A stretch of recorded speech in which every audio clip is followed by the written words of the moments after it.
Hello and welcome to this week's episode of Blogs by Zara. I'm Zara Brimby and you're listening to Week in Women's and Men's Sport in Australia. So let's talk about round 3 of the AFLW. So round 3 started off on the 17th with a game against the Adelaide Crows and the Western Bulldogs at Norwood Oval. So the first quarter was quite even, but the Bulldogs had a 1-goal lead by the end of the first. In the second quarter, Adelaide tried to kick back, but it still couldn't reach the Bulldogs, with it being 19-14 at the end of the half. So the Bulldogs still were on top in the third quarter, but the margin was getting smaller, ending the third with Adelaide 4-4-28 to the Bulldogs 5-3-33. Adelaide came out firing in the last quarter, kicking 2 goals, 1 behind, to the Bulldogs 1 behind to win by 7 points. The Bulldogs had the most disposals, leading 192 to 187, but couldn't hold on to their lead. Erin Phillips came back into the side, kicking an amazing 4 goals, 2 for the Crows, while Jenna McCormick kicking 2 herself. Katie Brennan kicked the most for the Bulldogs, kicking 2 before going down in the last 2 minutes of the game with an ankle injury. Scans have now confirmed minor ligament damage with an unknown return date. So Chelsea Randall racked up the most disposals for the game, counting 24. Ebony Marinoff was a standout, counting 15 tackles and 21 disposals, but it was pretty much the Erin Phillips show, making her mark in the 2018 season. The Crows changed up their playing field, with Phillips coming back into the side and moving forward, allowing Sarah Perkins to have some time in the midfield. It was some really good one-on-one footy in front of a strong 4,900 crowd at the Crows' home. So the second game on Saturday was between Carlton and the Brisbane Lions at Icon Park. The Lions started off the scoring game, kicking 1 behind in the first quarter to Carlton's nothing.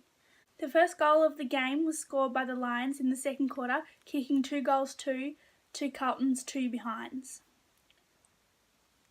leading by 6 at the halftime break. In the third quarter, Carlton kicked their first goal of the game, but the Lions fired back, kicking 2 goals in the third to take the margin out to 9.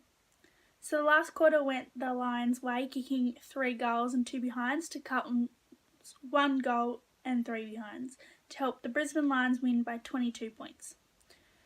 So the Lions ended the night with the most disposals, going 217 to 173.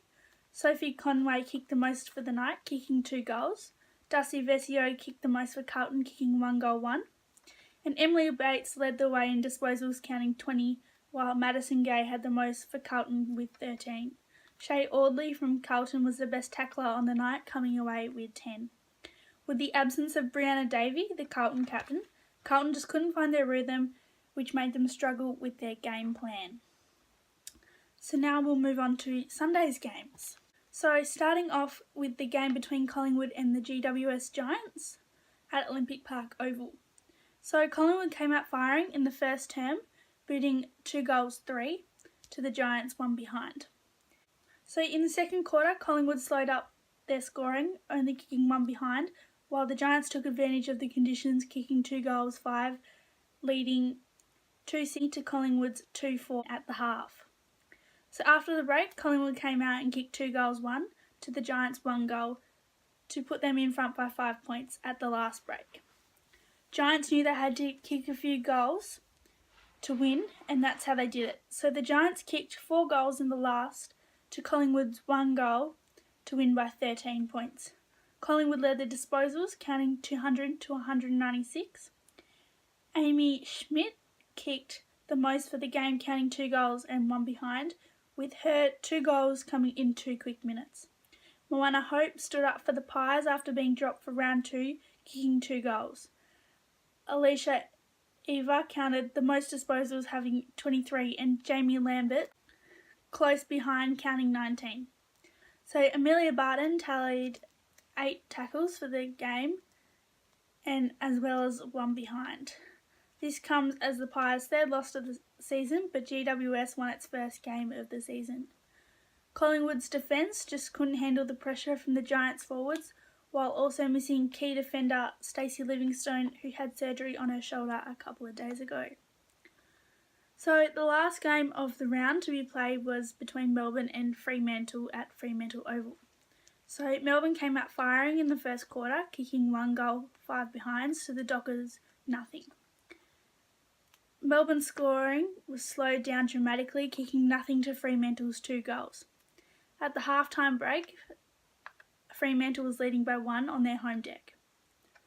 Melbourne started to get back into rhythm in the third term, kicking 2 goals 1 to Fremantle's 2 goals to tie the game in the last break. Fremantle took all the speed in the last quarter, kicking 2 goals to Melbourne's 1 behind to win 6-0-36 to 4-7-31. Melbourne led in all kicks, handballs and disposals, but couldn't transfer that into points. Tegan Cunningham kicked the most in the game, kicking 2 goals too. Daisy Pearce had the most time with the Sharon, counting 24 disposals. So that's it for the games. Now we'll talk about the NAB Rising Star nominees and the ladder. So the NAB Rising Star nominees for round 3 are Sophie Conway from the Brisbane Lions, who kicked a standout 2 goals, and Emily Maguire from the Fremantle Dockers, who also kicked 2 goals. So the ladder after round 3 sees Brisbane Lions at the top, followed by Melbourne, then the Bulldogs, Carlton, Fremantle, GWS, Adelaide and Collingwood is sitting at the bottom of the table. That's it for this week's episode of Blogs by Zara, and we'll see you next week for a shorter and earlier video. And this is Blogs by Zara, and thank you for tuning in to this week's short episode.